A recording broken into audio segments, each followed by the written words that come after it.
It says Live. It says live. It says live. Welcome, everybody. All right. Welcome to this episode of the Marketing Guides for Small Business podcast. My name is Ian Cantle, and today we're continuing our series about online funnels and the role that offers play in the success of your funnels. If you're having challenges building out your funnels, or if your current funnels aren't generating the leads like you want, the culprit might be your offer. So on the show today, I am joined by Jen Kelly from New Initiatives Marketing in Toronto, Ontario, Ken and Paul from Chainscape Web in St. Charles, Missouri. I'll wait for Paul too. And Dan from Caliber Brand Strategy in Chicago. Hey there. Good morning, everybody, or it's afternoon. Good afternoon, everybody, depending where you are. So let's get started, guys. This is a great topic. I'm glad we're jumping into it and digging deeper into this this funnels topic. So Ken, let's start by defining what we mean by a funnel offer. What is an offer, and why is it key to the success of your funnel? Yeah, great question. And, it is absolutely critical. If you don't have a good offer, nobody is going to enter your funnel. You can drive all the traffic you want. People can find the funnel all they want, but if your offer is not resonating with the people that you're trying to get into your funnel, then it's going to fail. So what you need to do is you definitely need to make sure you think about what offer can you provide to the ideal customers that you're trying to get into your funnel. If you're CrossFit is a great example. If you're targeting CrossFit, maybe even women who do CrossFit, maybe your offer, if you're a chiropractor, for example, is to give a free massage, for the free 15-minute massage. And in return, you get you can target women who do CrossFit, and they probably are going to convert pretty well and take advantage of that. Now, maybe it's sign up for 15 minutes and get 15 minutes free. Maybe it's something like that. But it's all about the target audience of who is going to be interested in your offer. It's got to be compelling and of interest to them. And, for a marketing consultant, maybe a free consultation is okay. Maybe it's, sign up for a marketing checkup, normally $299. But if you sign up in the next 7 days, it's $149 or something like that. But it's got to be something of value to your perceived customers. Otherwise, it's going to fall flat on its face. So then I think when you look at what do you want to think about in terms of an offer, as the business, what can you do that is a really good loss leader? We've probably all heard the phrase loss leader. There are certain things that you're willing to give away or do at practically cost, just because it's so valuable to get somebody to become a customer or experience that try offer that's really valuable for them, so that they're very likely to become a paying customer. And your offer can get them to become a paying customer, or it can be just to get them to try the experience of working with your business. So you really have to think this out. You're going to have to experiment. I think you're going to have to test, look and see what your competitors are doing. If your competitors are doing nothing, then anything you do is probably better. But they're not going to help you much in terms of coming up what that offer should be. But I think the offer is absolutely critical, and it depends on the nature of the business. If it's a restaurant or a gym or something that you can do to get people immediately in the door, make it as compelling as possible, get them to experience it, and then have a plan to get them to come back a second and a third time. Because by the time you get them into the second or the third time, you've probably got them as a good, solid repeat customer. And that's critical. For a marketing company, that's not going to work. For a roofing company, that's not going to work. You're not going to get people back multiple times. Maybe if you're a roofing contractor, can you set it up so that they come in and have their gutters cleaned. Is that something that you can do of value? It's probably not the service you want to offer, right? But can you get them to become a recurring customer twice a year to get their gutters cleaned? Now, when that's happening, when they do have a roof problem and they have a leak, who are they going to call? Somebody that they already trust who's been on their roof taking care of their gutters. So I know that's a long answer. I think it's super important. This is the most important thing, I think, that people skipped. They just want to do something simple and they want to go cheap. If you really want it to work, I think you got to focus on the value to the customer. Put yourself in their shoes. Yeah, and I like the way you talked about, really, you're trying to drive somebody to act, and it's got to be compelling. So Dan, what things should a business consider when they're brainstorming offers? Yeah, that's a great question. I think one of the things, it's very easy. I think the default for a lot of businesses is to say money back guarantee or free, and then just think that takes care of everything. And unfortunately, it doesn't. One of the things I do like a lot is to have something that's time sensitive. So when you're thinking about your offer, is there a couple things? Is there a time sensitivity to it, or is there an exclusivity to it? So for example, I will just bid on an example of this a couple hours ago. Someone that we've all seen at a conference who was a great speaker, and he said, well, I will give you 3 to 5 leads in the first month of working with me or your money back. Now, there's a guarantee of that, but he also said, I only have X amount of people open for this program. Now, whether that's true or not, I felt like, ooh, well, he's coming to me and I better get in on this because that window is going to close. And I actually believed him. I do believe him. I think it will close. So don't resort, when you're thinking of your offer, I think one of the things is not just the money aspect. I think you don't have to give it away. I think a lot of times we tend to do that. We don't have to do that.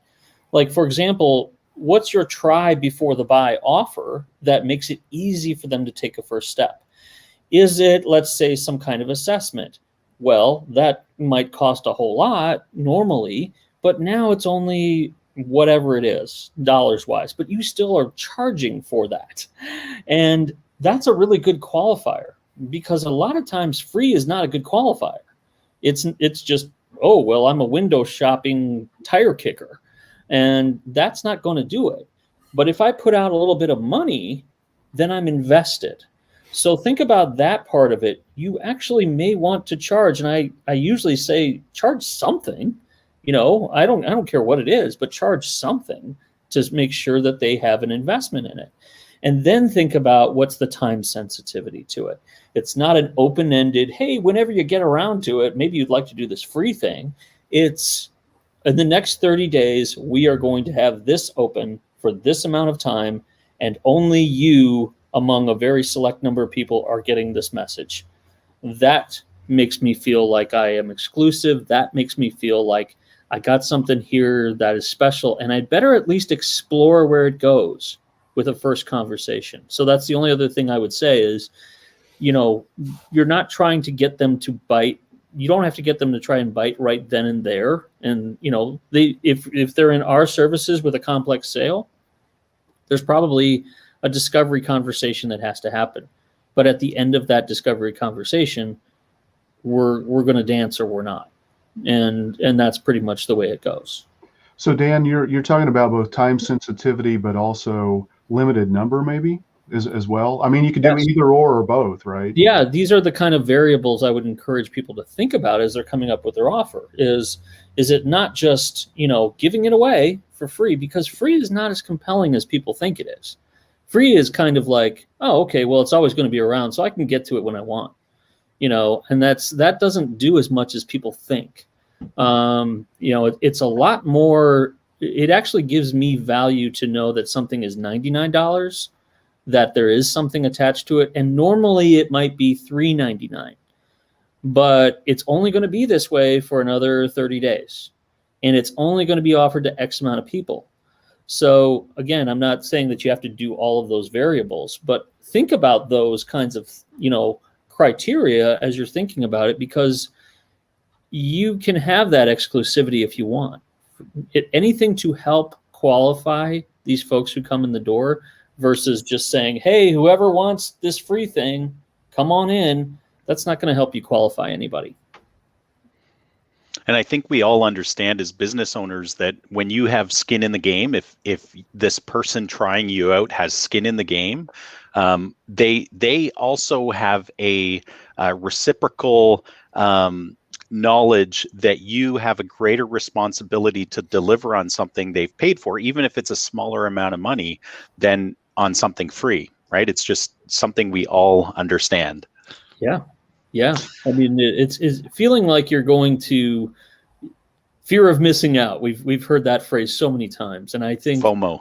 FOMO is real. FOMO is real, because if you feel like, we've seen this enough times, things do raise up, and sometimes the people who get on the ground floor get sort of grandfathered in at a special rate.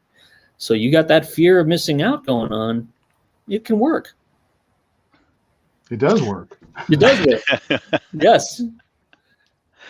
Well, and this leads nicely, Jen, does a funnel only need one offer, or should it only have one offer? And if not, how many should they have? And where would these offers fit within a funnel? That's a stacked question there, isn't it? Just loading up those questions. All right. Yes and no and yes. How about that? So let's just peel this back a little bit too, because I'm just thinking of our audience, small business owners, and perhaps, we're getting too marketing-y with all our jargon and whatnot. So offer, let me take you through one offer. No. You know, it's easy to, right? It's easy just to get into all the jargon and whatnot. But what I want to convey by, simplifying my answer is that the idea of a funnel, you already do this in real life, or you're already doing this in your conversations. So, I mean, think about, we're in a pandemic right now. So wherever you are in the world, if you're allowed to meet with people or not, you meet a prospect and you're talking about things.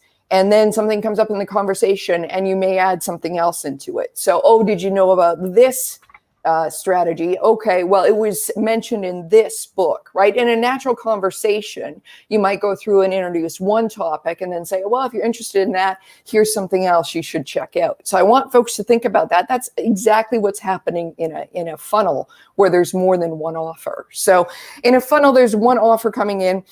So if it's your first funnel, or you're just starting out with funnels, I would say leave it at one, get used to the mechanism, see how it's working for your business. And then you can always add in a secondary offer, or you could, start with a second funnel. So get good at the fundamentals first of all. What is meant by a secondary offer? So think about this. You go ahead, you're going to download that checklist, right? So you're starting to come into the funnel. You're going to download the checklist. Let's keep it about funnels. Download a checklist about funnels. Okay, you get a thank you. And then the secondary offer could be, we've got a webinar coming up next Tuesday all about how to get started with the funnels. Would you like to sign up for that?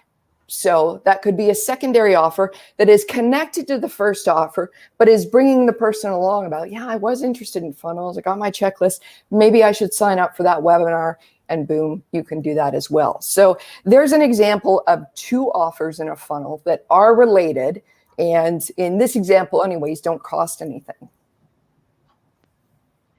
That's awesome. And one thing came to mind when you were talking as well is that as the business owners creating a funnel, we also want to think, like, what's our end goal, right? Like, what are we might give them something discounted, but and we might move them to a webinar, but is there a bigger picture of, hey, do we want them actually to buy into a particular service or product that we might present at that webinar that is then kind of a third level, or maybe you're not even presenting it as an offer. It's just your end goal of giving stuff away at a discounted rate or whatever it might be. Those are great examples. Yeah, I think there has to be a thing too, though, and this is going to be through testing and through figuring out your own audience's tolerance for it. I mean, some folks just want to come in and get the offer and go, and sometimes, Right. If the funnel keeps going on, you can feel like that salesperson who is like, "You made the sale, stop selling. Like, just give me what I need and let me get out of here," right? Because I mean, you are starting the relationship, so you don't want to pile everything you know into the first interaction. So it's got to be, it's got to be done with some finesse for sure. So using the KISS principle of keep it simple, silly, and then and your last point about building a relationship is really key, right? You can get very technical thinking about funnels and lose the focus of relationships. So that's a fantastic point, Jen.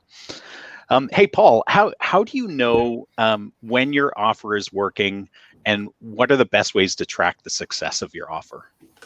Well, if people are taking advantage of your offer, it's probably working. There's the short answer.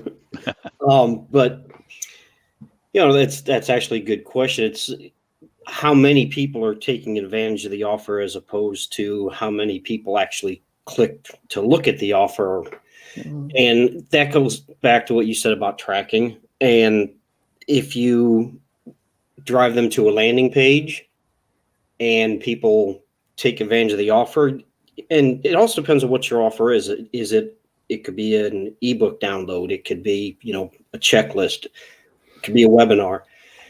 And you can track all those things. I won't get into how you track it so much, but if it's a video, how far into the video did they watch it? If it's an ebook download, how many people downloaded it, as opposed to how many people actually went to that landing page, said, okay, there's an ebook, big deal, and they leave.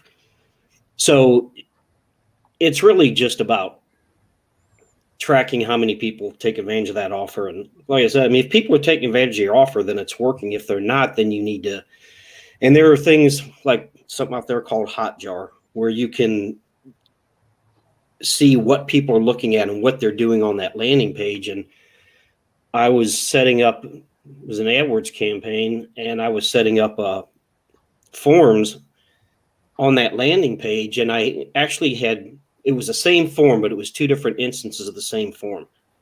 And I found that I had one form near the top of the page and one form near the bottom of the page. And it was a form at the bottom of the page that people were filling out.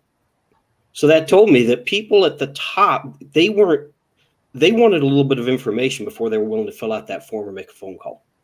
So there's things you can do, and you can get as complicated as you want, but that's not always necessary. But you can get very sophisticated in your tracking if you want to. Very cool. Yeah, I was on a course a little while ago, and we were talking about a product, and we could get lost in a discussion about tools, of course, but Funnelytics was kind of a cool one that was presented, where that basically it tracks each step of the funnel and the different components, and visually shows you the success of it. So I thought that was a pretty cool one. Of course, there's costs to these tools, so you have to take that into account as well. Well, yeah, and also, I mean, within your CRM, you can define stages of, a particular pipeline, and as people move through those stages, through your funnel, if you will, you can automate or you can manually track their progress from one stage to the next. So you can certainly track it in your CRM. You should be tracking it in your CRM as well. Great point, Ken. And Ken, how would you recommend a small business owner come up with the best offers for their funnel? Is there a process, or how would you recommend they do that? Yeah, I mean, if there was a process in place, I think I'd be really rich. And by the way, before I answer this question, I've got to dispel something that Ian said last week that's been bothering me. Oh boy! Here we go. We've got an overlay on this live stream that says "Live with the Guides," and I want to make sure people realize it's live with the guides, not live with the guides. I was wondering why I was getting new people who wanted to live with me. Yeah, exactly. So, Thanks for clearing that up, Ken. I think business owners, again, they need to think about what are they trying to accomplish. And, because you can have funnels that are more marketing objectives or sales objectives. And, it's a perfectly valid thing for a funnel to help you grow your list. And lists are golden because you can take lists and now you can drop them into other funnels. So growing your list may be the objective of what you're trying to accomplish. And so what Jen was talking about, where you have some kind of a checklist that somebody downloads, that might be good enough. If the checklist offers real value to help somebody solve a problem or understand their problem, that's great. For professional services, the kinds of things we do for accountants, attorneys, folks like that, you can have an assessment online that helps people kind of do a little bit of diagnosis to find out, here's kind of the situation I'm facing. Maybe I'm okay. Maybe I just need to go get these resources. Or maybe I need to schedule a consultation because I really do have some real issues going on. And so assessments are really working great. Quizzes are, assessments and quizzes, I think, are both kind of two sides of the same coin in terms of that. It also is great for you if those work for your business because it helps people to really either qualify or disqualify themselves as people that might be really good fits for your business. So that's fantastic. But if you're a brick and mortar business, you probably really, especially now, you're probably just really trying to get people into your store, whether it's virtually, where they're buying something online, they're buying something and picking it up and having curbside delivery, or if you are fortunate enough to be open, getting people to come into your store. And so you've got to make a compelling offer there. I think the other thing too is you do want to give some thought to how complicated you want to make this. You can have multiple components to your funnel where somebody could sign up for one thing, then you could offer them an upsell or a cross-sell opportunity which could be really good for your business because the cost of sale is usually one of the most difficult challenges we all face when we're trying to get a brand new lead. It's easier and it's less expensive for us as businesses to get somebody to buy again. And so if you can make that second purchase a part of your funnel where you're still delivering massive value, you should do that. You should think about that. So every business really, you need to talk through this. You need to work with people who are experienced in creating funnels to help you come up with a good set of offers. And if there was a silver bullet out there or a magic formula, there's some really good guides that are out there. But we would all be very rich if that was the case. I wish it was. I'd like to have one. And we're actually in the process as a team of building out a funnel guide, right? Like that's one of our goals for this year is to provide small businesses with a guide in how to do funnels. So maybe we'll have further defined not a silver bullet, but a process that helps people through this by then. That's why you need to subscribe to the podcast. That's right. Yes. Dan, what are some offers that you've seen that work really well for businesses? Well, I thought about this before, and it's funny you asked that question because I was thinking about this as we were doing this topic, and I was thinking about the ones that have worked on me in the last 30 days or so, and the ones that have worked on me pretty darn well are ones that a few like founder level pricing, which is basically get in on it now. It's like we said, right. Get in on this now. You're the first class. There's never going to be a second first class of this program. Get in on it. It's one time only, and it'll never be this price again. That worked. I was a sucker for that, and it was a good program. So it was good. Second, live Q&A.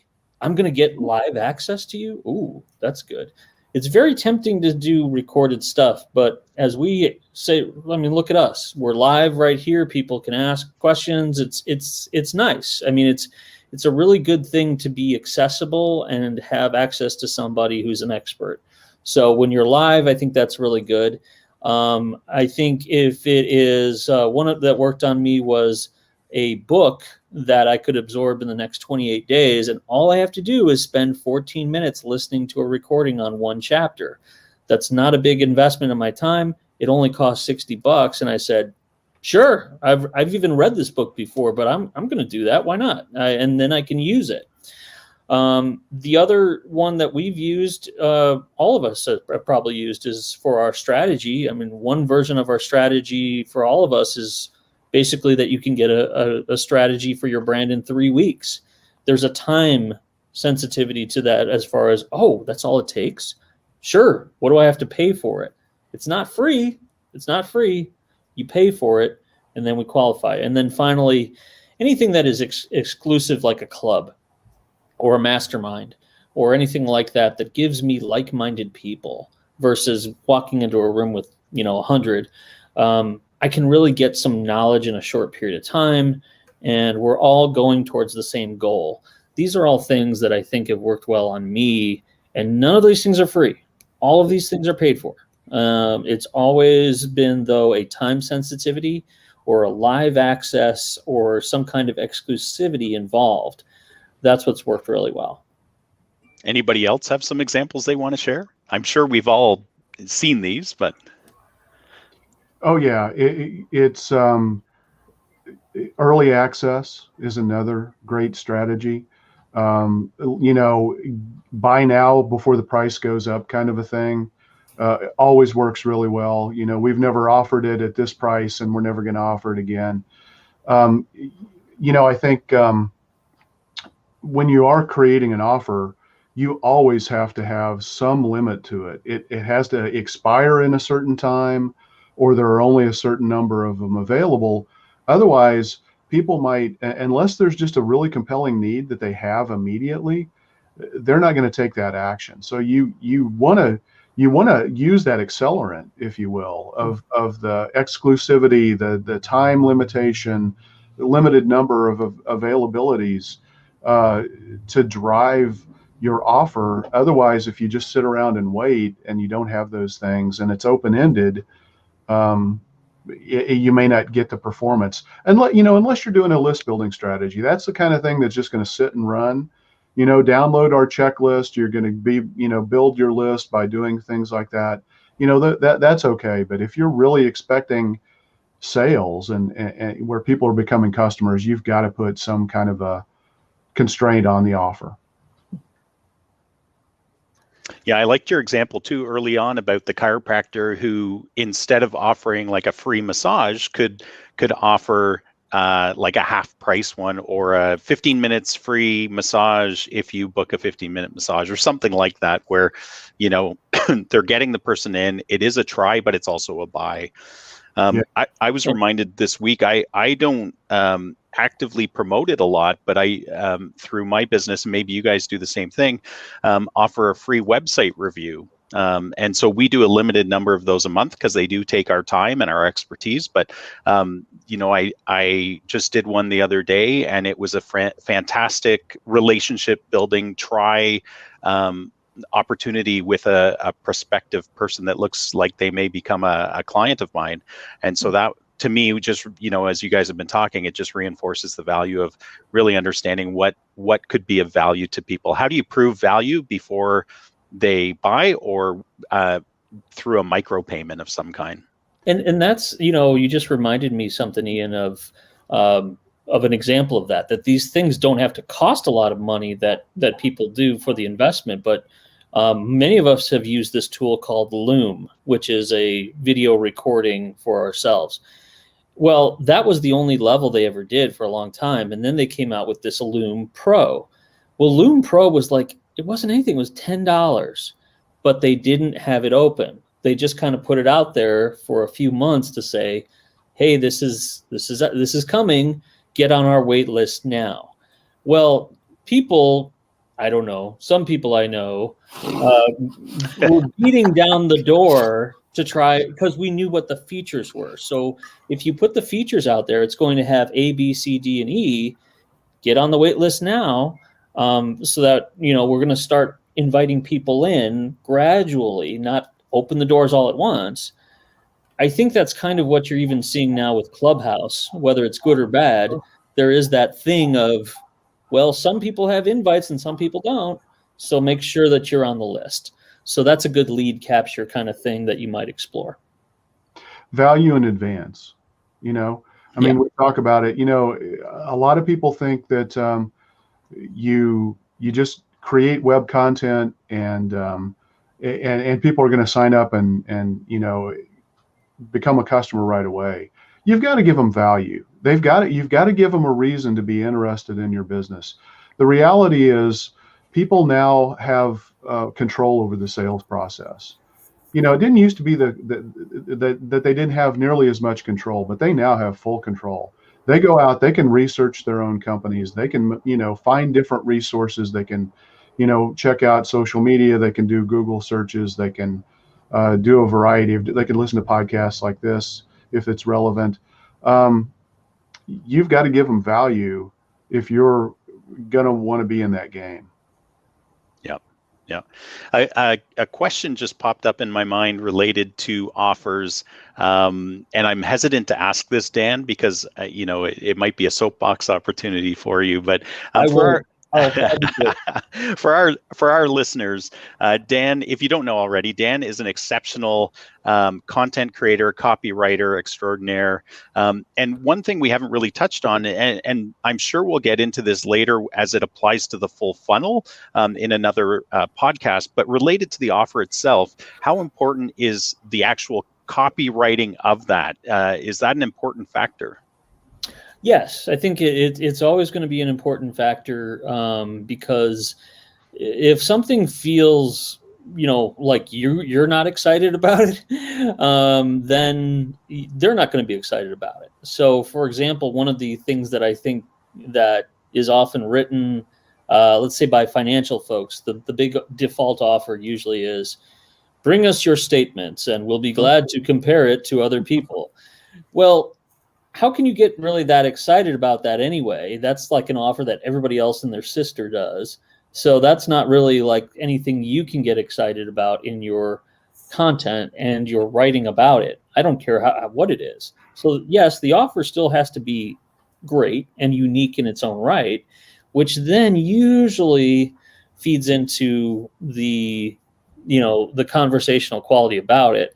I think one of the things about the offer that, though, is really, really powerful that I can't forget is, one is a testimonial, and several of them, I've been through Ian's program and I loved it. I was here and now I'm there and you should do it too.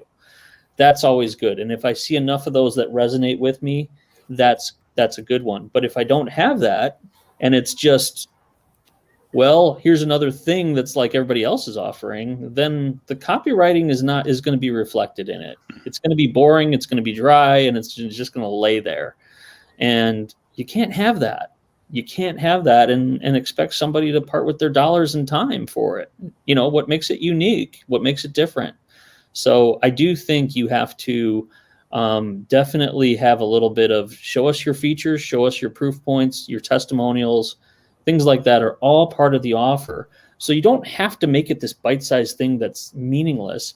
I've seen a page done on an offer and it goes on and on. By the time you're done, you're like, oh yeah, what's the price for this thing already? I want to buy. Here's my card. Take my money. They just keep pushing you closer to the edge of buying, right? Yeah. I mean, we've all seen those, right? Where we've seen those long scrolling offers. And usually they can be, you know, a lot, and they can kind of feel like overkill. But the one thing I'll say about them is, if it's different enough, you can go, you know, down the page, as long as you have unique, different things to say, whether it's video plus text plus testimonial, then it kind of adds up. By the end, you're like, okay, so you're ready to do this? Well, you're ready to at least take the next step. And that's what really makes it worthwhile. Yeah, I mean, you got to think about the before and the after state, right? I mean, somebody has a situation or a problem before, and your offer has to solve that problem. And then you have to make it compelling by describing what is their life going to be like? What is the transformation that is going to take place once they claim that offer? And that's really where I think the copywriting power comes in, is in describing that transformation from before to after when somebody takes advantage of the offer. I gotta say this one because I forgot about it. It was one of the best things I've seen in a long, and it happened this morning actually. It was a calculator that calculated the expense of you not doing something. So here's where you are, here's where you want to be, and here's what it's costing you not to do this today. Yeah, so suddenly I was like, yeah, yes, yeah. And I'd never seen that before. And it should probably be said too, even though I feel like we shouldn't have to say this, but spell check. Like, make sure you spell check that stuff. That's why it's good to have somebody that's really good at copy review your stuff before it goes live, because it reflects on the quality of your service that you're offering. Yeah. Your name would be not a good thing for you to put out there. I would say that. Hey, Paul, can you give some examples of offers that you've seen for a few different types of businesses so we can see how it works in different industries? Well, yeah, I mean, we've actually kind of touched on that a little bit throughout this podcast, but one thing we haven't really talked about is, let's say you're a siding contractor, for instance, and you have vinyl siding and you have fiber cement siding, which is very high-end siding, expensive. So yeah, you could certainly offer a discount, but your offer may be more of a value proposition or a educational type of thing, maybe a questionnaire to decide which is better for you, vinyl or fiber cement, because there's, if you're not going to be in the house very long, you probably don't want to spend $50,000 on fiber cement siding. It could be a video, an educational video, because usually if people are looking at something like fiber cement siding, that, like I said, that could be $30,000, $40,000, $50,000. They're not going to go online, find a website and decide to do it. Generally speaking, they're going to want information. That's a long sales cycle. So your offer might be more educational. And then I actually like what Ken said about the chiropractor with the cross training is a good example. So you really have to know your business and what your sales cycle is and what people need, because with a high-end product at the beginning of that sales cycle, people need information. You need to establish yourself as an authority, and they need to know they can trust you. And then you bring them down that funnel. And like I said, you can certainly have some kind of discount on something like that, but you definitely want to put a time limit on it. That's great. Thank you, Paul. And Jen, after your funnel is launched, is it worthwhile testing other offers? Yeah, it is. You know what? Marketing is sometimes called like an art and a science. And here's where I think we can lean on the science. And what I mean by that is by having a hypothesis about what's going to happen. I think this big offer is going to be the one. Let's try it, and go into developing your funnel with that kind of mindset. Because what I see on the other side of it is either I'm a genius, this worked, or do I really have a business? It goes from one to the other. So if we go in there and we think, okay, so say in B2B, we've got this white paper, we worked really hard on it. It attacks some of the major things that are happening in our industry. This is great. We think this is going to be a slam dunk. Let's put this in a funnel and away we go. Okay, let's just see what the appetite is for this type of information out there. If that doesn't seem to be working, then the thing is, you can test it with something else. Okay, do we need a checklist? Do we need a summary? Is a white paper too much right now for this audience? What else can we do? But I think you have to go into the offer or with the offer when you're setting up your funnel thinking, okay, there's this. If that could not work, it may not work. We have to, Because also too, and this is really funny when we're doing some work for clients, and some of them, what are the best practices? What's this? What's that? And there are some things that are very important to have the best practices for sure. But there's also what is the best practice for your audience. What does your audience react to? And you're only going to figure that out once you start testing and seeing what offer resonates. So by all means, if you have a funnel that's not really working for you, I would say test, swap out the offers, and just keep testing until it starts working for you. That's awesome. Yeah, and there are platforms that make the testing of these offers pretty inexpensive. I mean, and again, this is going to vary widely based on the industries that you're in or the nature of your business.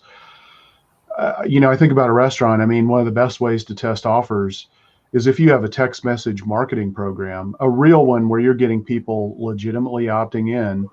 You can do a new offer a week and see what kind of response you're getting. Now, it's not going to be perfect, but if you have the ability to track redemptions, that's going to tell you whether or not that offer is working pretty well. So it might be, buy one, get one. It might be free appetizer. It might be buy a medium and automatically get upgraded to a large for like a pizza or something like that. And you could try these offers and see which one works. The great thing is with text message marketing, it's super easy to change those out. The key thing is you've got to have the ability to capture redemption, because that's the way to make sure that you're closing the deal. So you want to have an offer code. You want to make sure you can enter in the offer code into your system so that you can track revenue and numbers of redemptions and things like that. So, I mean, you don't have to spend a lot of money, and you don't have to build these big complex online funnels even. Just create a system, measure, track, modify. That's the beauty of digital marketing ultimately. It's funny, Ken, because as you're talking, I think it's so often we think about selling someone on the engagement, and with the right offer, you can just sell them, get to the try, and if all things are thinking optimistically here, then you're going to be able to probably convert them 9 times out of 10, because if the offer is good, then don't worry so much about the end in mind, but that interim step that the offer can create for you. Yeah. I mean, you definitely want to, if your end goal is to just get somebody to try, and they're going to spend a little bit of money with you, ideally for that try, have a plan to get them to come back a second and a third time.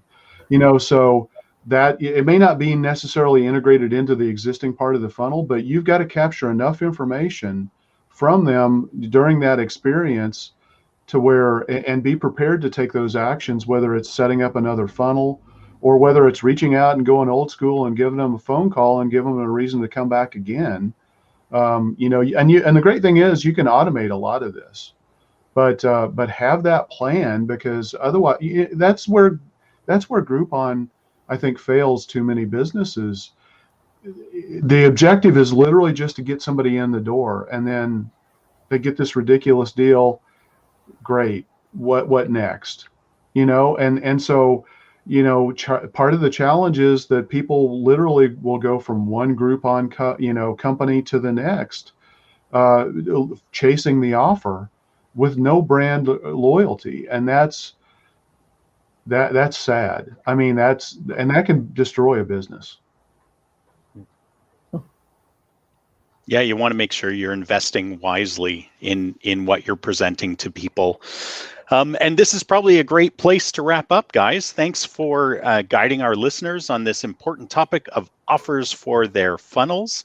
We'll see them next week. And to all those listening to this podcast, we just want to invite your questions, invite your comments. And if you have topic suggestions that you'd like this panel of experts to cover, please don't hesitate to reach out to us through any of the channels that you find us on. Thanks so much, and have a great week. See you. See you.